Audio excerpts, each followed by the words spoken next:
आमची अडचण काय झाली माहितीये का, उठल्या उठल्या आम्ही पहिला मोबाईल, जणू काय सीएम आहे का डीसीएम आहे. नाही, रात्री काय झालंय महाराष्ट्रात कळलं पाहिजे. आणि काय बघणार, मेसेज गुड मॉर्निंग, गुलाबाची लाल फुलं. नाही तिथं फालतू वेळ घालवतो आम्ही, नाही तिथं. मी वारंवार सांगतो, त्या पोरांकडनं अपेक्षाच करू नका. ज्या पोरांच्या आई बापाच्या हातात मोबाईल आहे त्यांच्या पोरांच्या हातात मोबाईलच असणार. तुम्ही पुस्तक यायची अपेक्षा करूच नका. आई बापाच्या हातात पुस्तक आलं ना, पोरांच्या हातात आपोआप पुस्तक येतं. सगळ्यात महत्वाची गोष्ट आहे ती. सगळ्यात आमची अडचण ती झाली. मला एका प्रश्नाचं उत्तर द्या. ऑडी, मर्सिडीज, रेंज रोवर या गाड्यांच्या जाहिराती तुम्ही कधी टीव्हीवर बघितल्यात का? नाही. मोबाईलवर स्क्रोलिंग करताना कधी ऑडीची जाहिरात तुम्हाला दिसलीये का? नाही. का नसतात माहिती आहे? टीव्ही बघत फालतू वेळ घालवणारे ऑडी घ्यायच्या पात्रतेचेच नसतात, हे त्या कंपनीला माहिती आहे.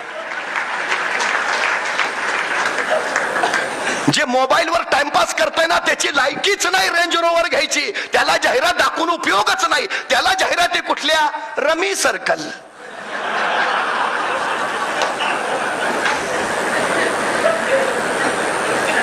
कोण आहोत आपण? आमची अडचण सगळ्यात मोठी ती झाली हो. अहो, काही दिवसांनी शहरामध्ये मोबाईल डिटॉक्स सेंटर उभा करावे लागणार आहेत. पूर्वी लोक मागणी करायचे, आमच्या प्रभागात एखादी बाग हवी आहे. काही दिवसांनी शेट्टी साहेब लोक मागणी करतील, आमच्या प्रभागात मोबाईल डिटॉक्स सेंटर पाहिजे. मोबाईल डिटॉक्स सेंटर याचा अर्थ ज्या भागात मोबाईलला रेंज येत नाही अशी जागा. आणखी 5 वर्षांनी डोकं म्हणतील नाही, जरा मानसिक शांतता पाहिजे, जिथं मोबाईलला रेंज नाही तिथं जातो. काळ जवळ आहे, तो लांब नाही. आमच्या क्षमता मारून टाकल्यात, कौशल्य मारून टाकले या सगळ्या गोष्टींनी. मी परवा एका मुलाला सहज विचारलं, का रे 100 मीटर पळशील का?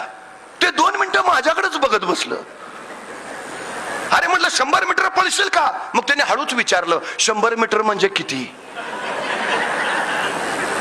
मला लक्षात आलं काय झालं. मी त्याला विचारलं, तू काय खेळ खेळतोस का? नाही म्हणला, सगळे खेळ खेळतो, क्रिकेट खेळतो, फुटबॉल खेळतो, हॉलीबॉल खेळतो, बॅडमिंटन खेळतो. म्हटलं मग एवढे सगळे खेळ खेळतो, दिवसभर मैदानावरच असतोस का काय? तो म्हटलं मैदानावर नाही, मोबाईलवर खेळतो.